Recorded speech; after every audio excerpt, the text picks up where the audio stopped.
यह कहानी एक दिव्यांग राजा की है जिसके राज्य में कोई भी परेशानी या समस्या नहीं थी।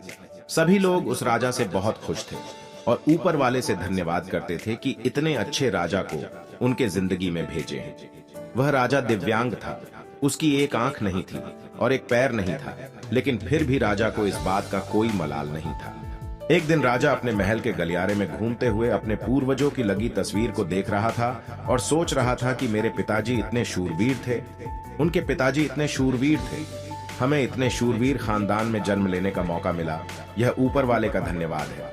राजा ने सभी चित्र को देखते हुए आखिरी चित्र तक पहुंचा और फिर उस खाली जगह को देखा तो वह चिंता में पड़ गया, क्योंकि उसे मालूम था कि अब यहाँ जो तस्वीर लगेगी वह उसी की लगेगी। लेकिन राजा को इस बात की चिंता नहीं थी कि वह मर जाएगा, चिंता इस बात की थी कि वहां जो पेंटिंग लगेगी वो कैसी लगेगी। राजा का एक आंख और एक पैर न होने की वजह से वह चिंता में पड़ गया और सोचने लगा कि इस गलियारे में इतने शानदार पेंटिंग लगी है, लेकिन मेरी एक आंख और एक पैर न होने की वजह से मेरी ही तस्वीर सबसे खराब लगेगी और सबसे भद्दी दिखेगी। राजा ने सोचा कि मेरे मरने के बाद पता नहीं कैसी पेंटिंग बनेगी, और क्यों ना मैं अपने जीते जी ही एक शानदार पेंटिंग बनवाऊं ताकि मुझे ये सुकून मिल जाए कि मेरी यहाँ अच्छी पेंटिंग लगेगी। अब उस राज्य में ऐलान करवा दिया गया और सभी पेंटर्स को बुलाया गया और कहा गया कि जो भी पेंटर राजा का शानदार पेंटिंग बनाएगा उसे शानदार इनाम मिलेगा। अब सभी पेंटर राज्य में आए और उन पेंटर को पता था कि अगर शानदार पेंटिंग बनेगा तो शानदार इनाम तो मिलेगा, लेकिन जिस राजा का एक आंख नहीं है, एक पैर नहीं है, उसका शानदार पेंटिंग कैसे बनेगा। पेंटर सोच रहे थे कि इनाम का तो पता नहीं, लेकिन अगर शानदार पेंटिंग नहीं बनी और राजा गुस्सा हो गया तो सजा मिलेगी, इसीलिए बड़े बड़े चित्रकार भी आगे नहीं। तभी उसमें से एक लड़का बोला, राजा साहब, मैं आपकी पेंटिंग बनाना चाहता हूं, मुझे 24 घंटे का वक्त दीजिए।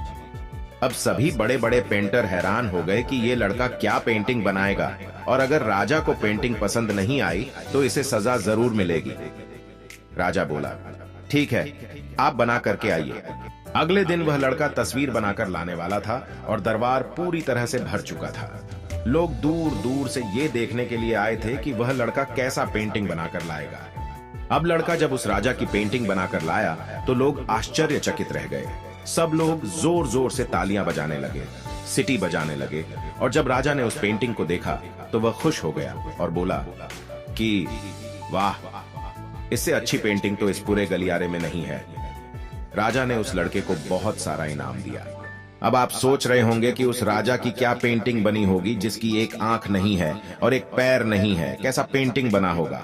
उस तस्वीर में लड़के ने उस राजा को एक घोड़े पर सवार किया था। एक साइड से उस राजा का एक पैर दिख रहा था और राजा तीरंदाजी करते हुए निशाना लगा रहा था, और निशाना लगाते वक्त एक आंख बंद हो जाती है, और उस लड़के ने उस राजा की वही आंख बंद की थी जो राजा के पास नहीं थी। इस तरह से उस लड़के ने राजा को निशाना लगते हुए घोड़े के ऊपर सवार दिखाया, जिससे एक आंख बंद और एक ही पैर दिखाया, और इतना शानदार पेंटिंग बनाया था कि वह अब तक की सबसे सर्वश्रेष्ठ पेंटिंग थी। उस लड़के के सामने भी चुनौती थी, संकट था, लेकिन उसने सकारात्मक का साथ नहीं छोड़ा। जिंदगी में आप जिस भी मुकाम पर हो, जिस भी संकट में फंस जाए, जिस भी स्थिति में हो, अगर आपने सकारात्मक का साथ कभी नहीं छोड़ा तो यकीन मानिए आप उस संकट से बाहर निकल आएंगे। जिंदगी में उम्मीद का साथ मत छोड़िए, क्योंकि जिसने उम्मीद का साथ छोड़ दिया तो फिर जिंदगी उसका साथ छोड़ देती है। हर पल सकारात्मक रहिए, खुश रहिए, ऊपर वाले के आशीर्वाद के साथ और अपनों के प्यार के साथ अपनी अच्छी और सच्ची मेहनत के साथ कर दिखाओ कुछ ऐसा कि दुनिया करनी चाहे आपके जैसा।